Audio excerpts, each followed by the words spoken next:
දිට්වා සුලිකුණාටුවේ බලපෑම අවසන් වුවද ඉදිරි දින කිහිපයේදී තවත් සුලිකුණාටුවකින් හෝ වෙනත් කාලගුණික විපර්යාසයකින් තර්ජන ඇතිවිය හැකි බවට සමාජ මාධ්‍යයන්හි හුවමාරු වන වාර්තා කාලගුණ විද්‍යා දෙපාර්තමේන්තුව ප්‍රතික්ෂේප කරනවා. සති දෙකක් පමණ දක්වා කාලගුණික හැසිරීම පුරෝකථනය කළ හැකි බවත් ඊට අනුව ඉදිරි සති දෙක ඇතුළත දිට්වා සුලිකුණාටුව නිසා ඇති වූ පන්නේ තර්ජනයක් අපේක්ෂා කළ නොහැකි බවයි මේ පිළිබඳ කළ විමසීමකදී කාලගුණ විද්‍යා දෙපාර්තමේන්තුව කියා සිටියේ.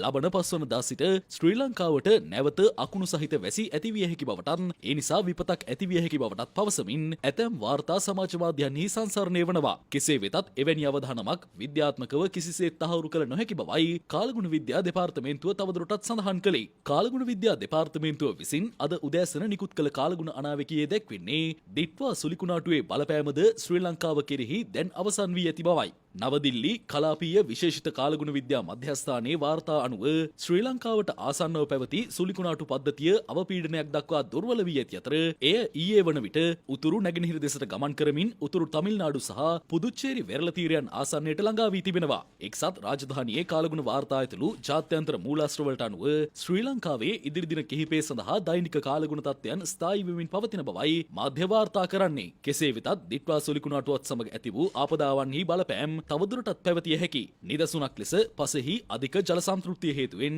නායම් අවධානම තවදුරටත් පවතිනවා. ප්‍රධාන ගංගාවල ජල මට්ටම තවදුරටත් ඉහළ මට්ටමක පවතින බැවින් ගං වතුර අවධානමද තවදුරටත් පැවතිය හැකි.